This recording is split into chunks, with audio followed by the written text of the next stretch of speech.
नमः शिवाय। सावन मास व्रत कथा अध्याय 26। श्रावण अमावस्या को किए जाने वाले वृष पूजन तथा कुश ग्रहण का विधान। ईश्वर बोले, हे सनत कुमार, श्रावण मास में अमावस्या के दिन जो करणीय है उसको तथा प्रसंगवश जो कुछ अन्य बात मुझे याद आ गई है उसको भी मैं आपसे कहता हूँ। पूर्व काल में अनेक प्रकार के महान बल तथा पराक्रम वाले, जगत का विध्वंस करने वाले तथा देवताओं का उत्पीड़न करने वाले दुष्ट दैत्यों के साथ मेरे अनेक युद्ध हुए। मैंने शुभ वृषभ अर्थात नंदी पर आरूढ़ होकर संग्राम किए, किंतु महाशक्तिशाली तथा महापराक्रमी उस वृषभ ने मुझको नहीं छोड़ा। अंधकासुर के साथ युद्ध में तो नंदी का शरीर विदीर्ण हो गया था, उसकी त्वचा कट गई, शरीर से रक्त बहने लगा और उसके प्राण मात्र बचे रह गए थे। फिर भी जब तक मैंने उस दुष्ट का संहार नहीं किया तब तक वह नंदी धैर्य धारण कर मेरा वहन करता रहा। उसकी दशा को मैंने जान लिया था। उसके बाद उस अंधक के व्रत करके मैंने प्रसन्न होकर नंदी से कहा, हे सुव्रत, मैं तुम्हारे इस कृत्य से प्रसन्न हूँ। वर मांगो, तुम्हारे घाव ठीक हो जाएं, तुम बलवान हो जाओ और तुम्हारा पराक्रम तथा रूप पहले से भी बढ़ जाए। इसके अतिरिक्त तुम जो जो वर मांगोगे उसे मैं तुम्हें अवश्य दूंगा। नंदीश्वर बोले, हे देव, हे महेश्वर, मेरी कोई याचना नहीं है। आप मुझ पर प्रसन्न हैं तो फिर इससे बढ़कर क्या वैभव हो सकता है। तथापि हे भगवान, लोकोपचार के लिए मैं मांग रहा हूँ। हे शिव, आज श्रावण मास की अमावस्या है जिसमें आप मुझ पर प्रसन्न हुए हैं। इस तिथि में गायों सहित उत्तम मिट्टी से निर्मित वृषभों की पूजा करनी चाहिए। आज अमावस्या के दिन जन्म लेना कामधेनु तुल्य होता है।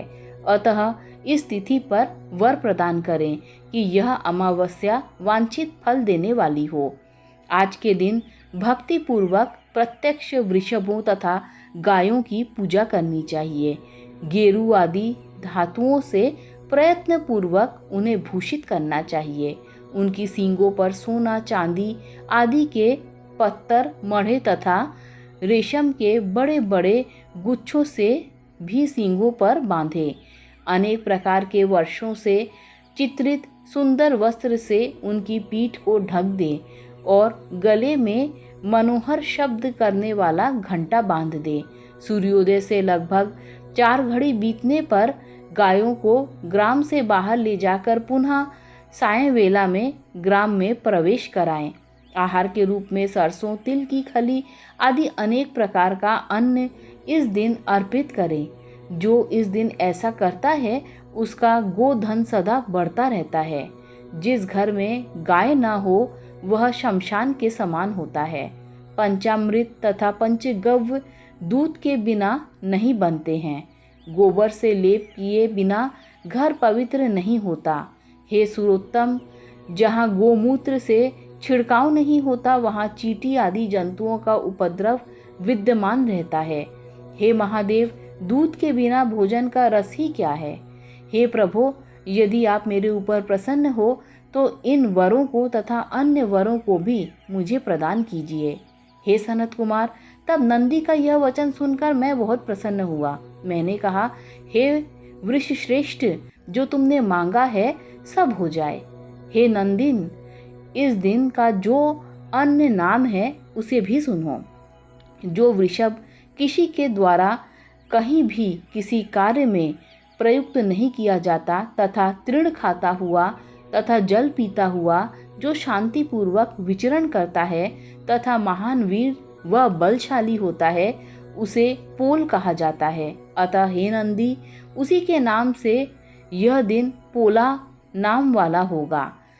इस दिन अपने इष्ट बंधुओं के साथ महान उत्सव करना चाहिए। हे वत्स, मैंने उस दिन से श्रेष्ठ वर प्रदान किए थे, अतः लोगों के द्वारा इस श्रेष्ठ दिन को पोला नाम वाला कहा जाता है। इस दिन सभी कामनाओं को पूर्ण करने वाला वृषभों का महान उत्सव करना चाहिए। इसके साथ ही अब मैं इस तिथि में किए जाने वाले कुश ग्रहण का वर्णन करूंगा। श्रावण मास की अमावस्या के दिन पवित्र होकर कुशों को उखाड़ लाएं। वे कुश सदा ताजे होते हैं, उन्हें बार बार प्रयोग में लाना चाहिए। कुश काश, यव, दुर्वा, उशीर, सकुदक, गेहूं, व्रीहि, मुंज, बलवज ये 10 दर्भ होते हैं। ब्रह्मा जी के साथ उत्पन्न होने वाले तथा ब्रह्मा जी की इच्छा से प्रकट होने वाले हे दर्भ, मेरे सभी पापों का नाश कीजिए और कल्याण कारक होइए। इस मंत्र का उच्चारण करने के साथ ईशान दिशा में मुख करके हुम फट नाम के मंत्र द्वारा एक ही बार में कुश को उखाड़ लें। इनके अग्रभाग टूटे हुए न हो तथा शुष्क न हो। वे हरित वर्ण के कुश श्राद्ध कर्म के योग्य कहे जाते हैं और जड़ सहित कुश देवकायों तथा जप आदि में प्रयोग के योग्य होते हैं। 7 पत्तों वाले कुश देव कार्य तथा पितृकार्य के लिए श्रेष्ठ होते हैं। मूल रहित तथा गर्भयुक्त अग्रभाग वाले तथा 10 अंशुल प्रमाण वाले 2 दर्भ पवित्रक के लिए उपयुक्त होते हैं। ब्राह्मण के लिए 4 कुश पत्रों का पवित्रक बताया गया है और अन्य वर्णों के लिए क्रमशः 3, 2 तथा 1 दर्भ का पवित्रक कहा गया है, अथवा सभी वर्षों के लिए 2 दर्भों का ग्रंथि युक्त पवित्रक होता है। यह पवित्रक धारण करने के लिए होता है, इसे मैंने आपको बता दिया है। उत्पवन हेतु सभी के लिए 2 दर्भ उपयुक्त होते हैं। 50 दर्भों से ब्रह्मा तथा 25 दर्भों से बिस्तर बनाना चाहिए। आचमन के समय हाथ से पवित्रक को नहीं निकालना चाहिए।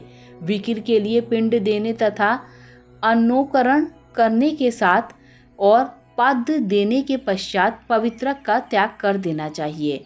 दर्भ के समान पुण्यप्रद, पवित्र और पापनाशक कुछ भी नहीं होते हैं।